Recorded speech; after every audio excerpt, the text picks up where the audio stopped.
Down there is Silverton, Colorado. It's there because of this. Silver. Silver from mines like this one created Silverton, named it, made it rich, and kept it rich for a while. Silver brought the railroad in, and now, 84 years later, it's the only train of its kind in the country. Today, Discovery finds an iron horse in Silver Pastures. Hi, welcome to Discovery. This is engine number 473 of the Denver and Rio Grande Western Railroad's run between Durango, Colorado, and this famous old silver mining town of Silverton. It's the last narrow-gauge railroad in the West. Its narrow-track beds and small cars gave it the maneuverability to fight its way around and over and through some of the roughest of all the Rocky Mountains. The railroads were brought in here to help the silver miners get out the rich silver ore that's found, or used to be, high up in those granite reaches. Our monetary system was set up when George Washington was president. It was based on a system of gold and silver, so silver was just as important as gold. And just as there was a gold rush in California in 1849, there was a rush on silver in the San Juan range of the Rockies in the 1870s. Bill, this is one of the last of the locomotives they call the iron horses. They burned coal or wood or anything available that would heat the water in their boilers to make steam, so that they could cross the canyons and climb the mountains to get to the silver. Today, the iron horse brings tourists into the silver country and lets them spend a while in the streets and buildings where part of the American past was acted out. It is a past which we have only read about, but the people who live in Silverton today have a way of making it come alive for us, like this.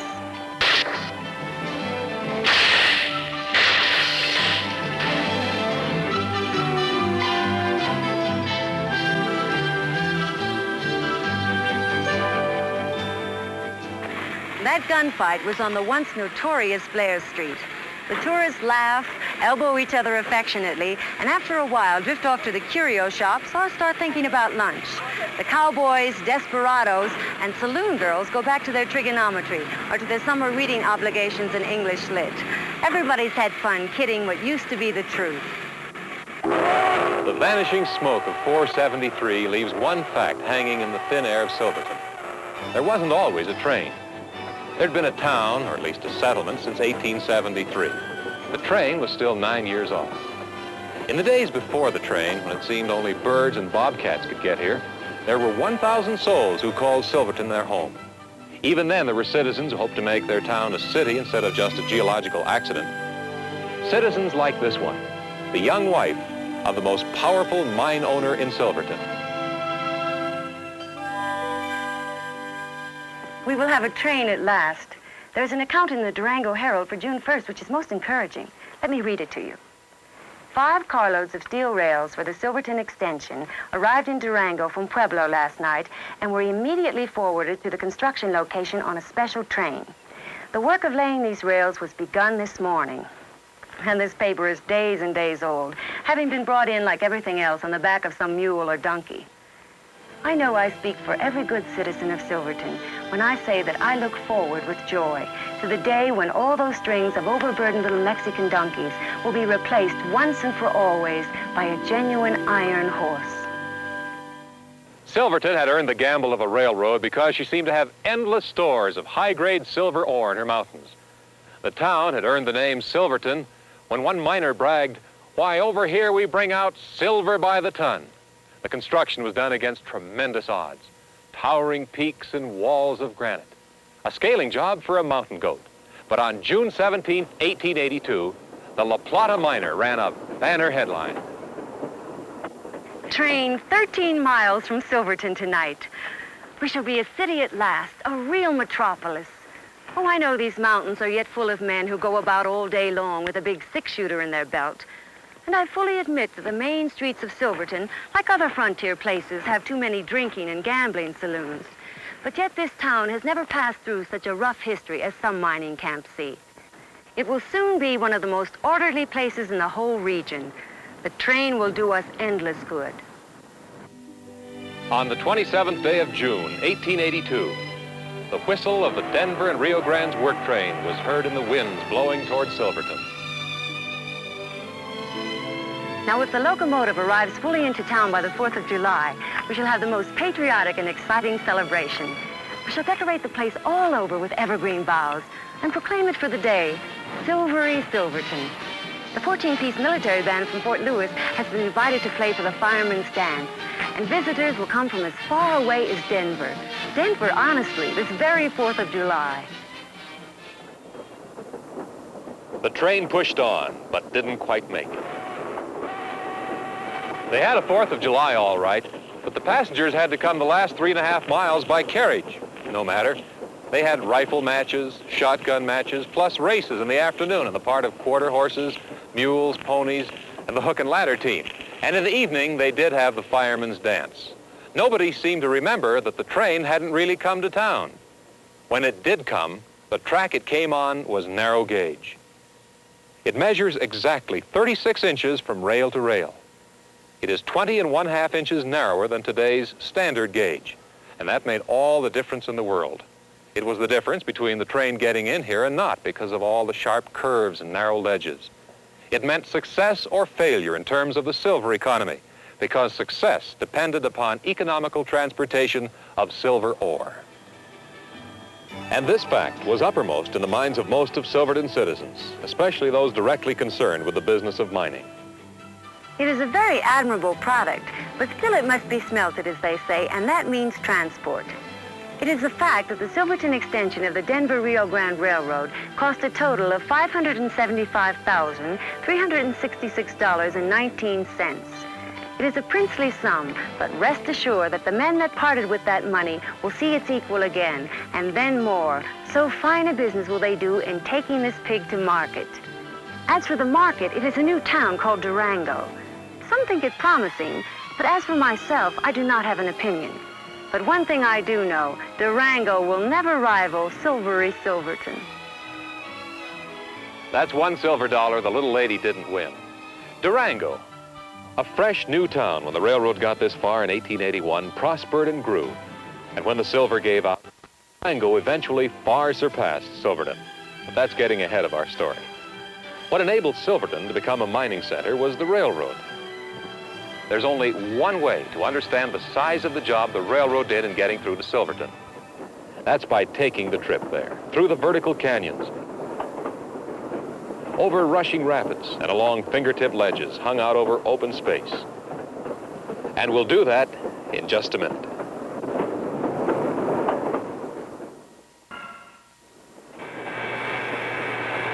If London has Big Ben tolling the hours, Durango has a sound totally its own as well.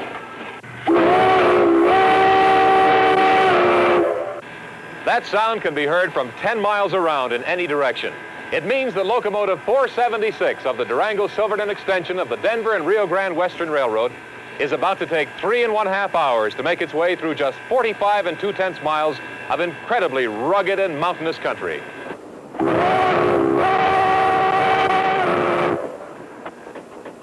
What must the trip have been like for a lady returning from a shopping trip in Denver in the seclusion and comfort of her own private railroad car? A woman with even half an eye to fashion must from time to time journey to Denver. As for the return trip, it is a long 3 days between Denver and Silverton. And for the final stretch, Durango to Silverton, it's the hardest of all. One must take along plenty to read, preferably items requiring brief attention, since it is my belief that long periods of concentration aboard moving vehicles do induce the headache. One need not worry about the food because the railway cooks are highly thought of. The menu extends from squab and grouse to braised antelope cutlets. And with these other attentions, the journey may not be brief, but neither is it unendurable. Ideal, of course, is a private car such as this one. A quite comfortable drawing room can well nigh convince one that home is close at hand. Simple things, like a comfortable place to read, one's favorite silver, pictures on the wall, and within, a bed and bedroom. Quite comfortable. If one requires a bowl with which to wash, the very wall will render it up. And at the lightest touch, too. It is in fact so pleasant to be so comfortably established that the danger is ever present of totally ignoring the out of doors, which is well worth remarking. For example, take our river.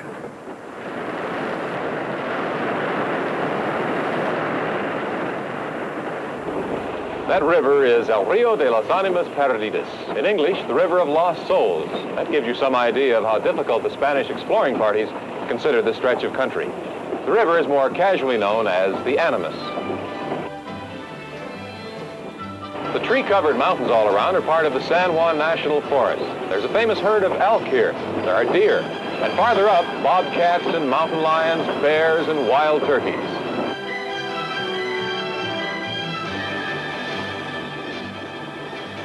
Here, where the elevation is 7,200 feet above sea level, the train crosses the Animas River for the second time. There are 5 such crossings in all.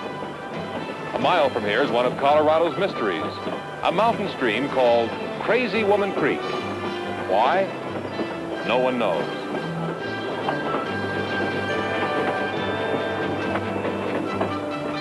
There are places where you can reach out and touch the dark granite of the San Juan Mountains. And then, without a warning, the rock walls fall away, leaving you staring into the river, far away and far below.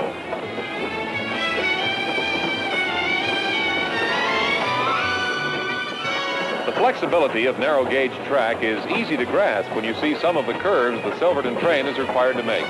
Like this one, where you can see almost all of the rest of the train from your own car. Going from Durango to Silverton and back, the burners and boilers of engine number 476 use up 3,000 gallons of water, most of which comes from streams and waterfalls that feed into strategically located wooden storage tanks. And to convert those 3,000 gallons of water into steam, the engine burns about 5 tons of coal. On a trip like this, you can run out of coal and not worry too much because you can almost always cut wood someplace. But water is blood and breath to the iron horse as it throbs and pants its way into the high country. And getting up steam isn't the only problem the train faces. A group of little animals sometimes provide a very real obstacle to the men who run the Silverton train. The animals are beavers, and we'll find out more about them in just a minute.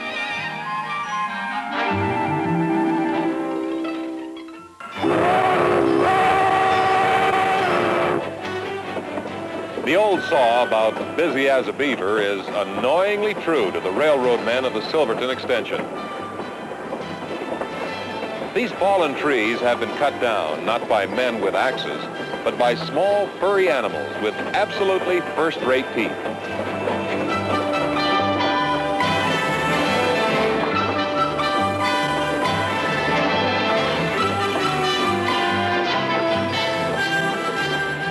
This is a beaver pond, and over there we can just barely see a beaver dam.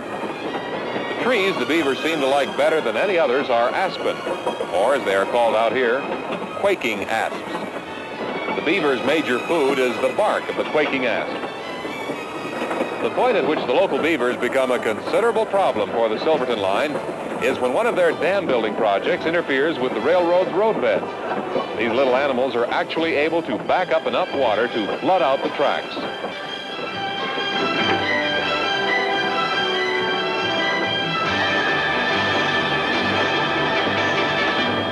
Up here in the high country, the mines begin. And here, too, the air begins to thin. And work, so I am told by everyone, is painful and exhausting. And still there are 1,100 feet to climb to Silverton.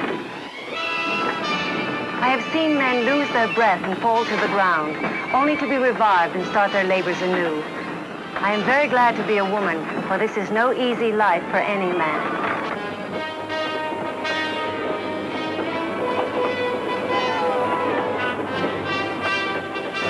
It was a hard life, and a foreign one, because even if the miners came from towns in this region, the hard vertical mountains that held the silver were desolate country.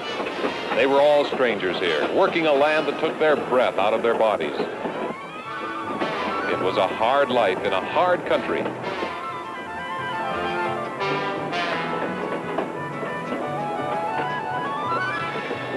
Over there in the rocks is visible proof of how violent, how changeable this country was. Those folded bands in the dark layer of granite across the river are proof of the turmoil and the violence it took to make this country. And on these jagged peaks, in this thin, lung-stabbing air, men worked in mines with names like Happy Jack and Royal Tiger and Black Prince and Buckeye and the Belcher. And they brought out more than $500 million in valuable metals.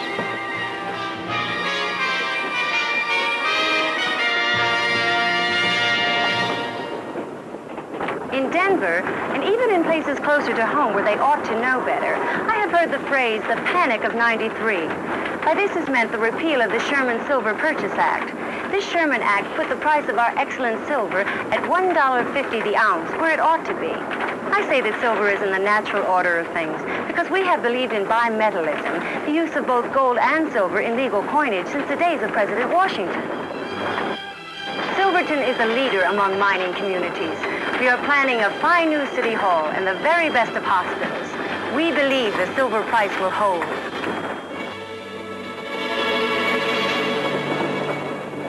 But it didn't hold.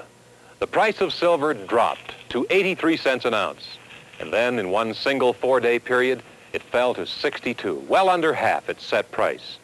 Mines and smelters and silver camps all over the states closed after that 4-day drop. In one period of 3 days, 10 banks in Denver closed their doors. Suddenly there were empty towns. Eureka, Animas Forks, and Sherman. People began to use an expression left over from the days of California gold. They called these emptying villages ghost towns. But Silverton built as if the act of putting a nail to a board could stiff-arm destiny. And the people were stubbornly confident about its future. Oh, yes, we are here to stay.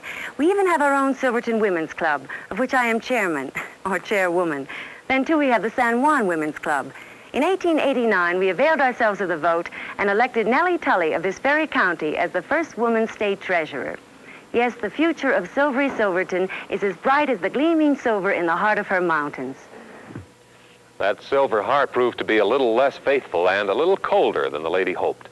The silver was getting harder and harder to mine, and the prices were down, way down.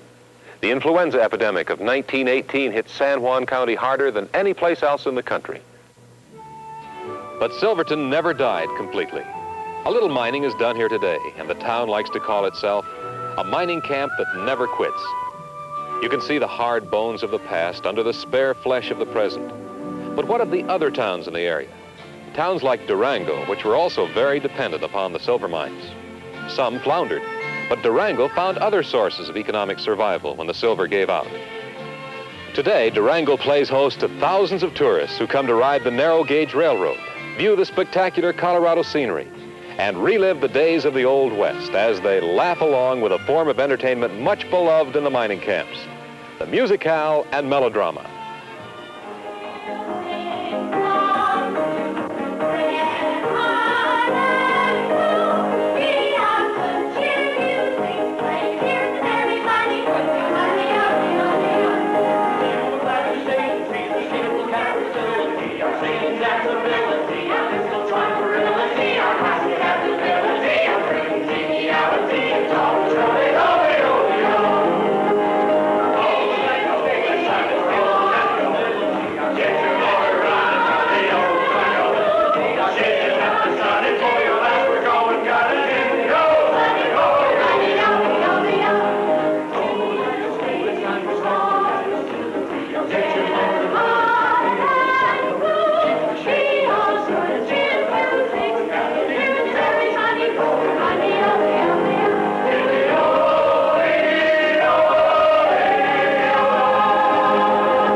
The Old West, tried to dig a prosperous life and a secure future out of the earth.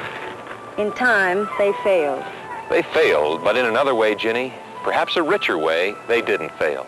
Part of the West's present-day richness comes from the past, not from the silver and gold, but from the life of the people who searched and worked and died for it. In the days of the Iron Horse in Silver Pastures.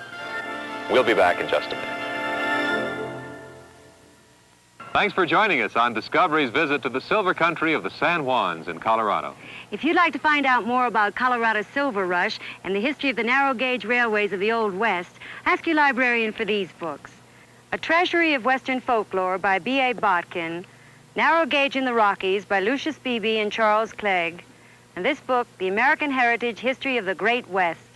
Be sure to join us next week for another exciting Discovery program. Bye-bye. Bye. The Discovery Production Unit's domestic transportation arrangements and production consideration provided by United Airlines.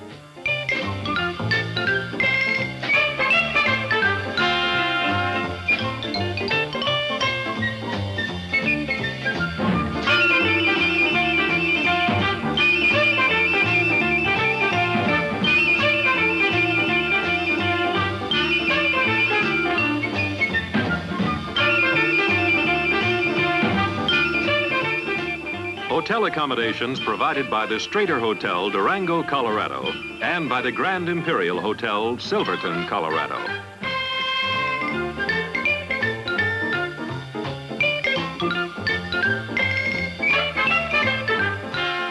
This has been a Jules Power production in association with ABC News and Public Affairs.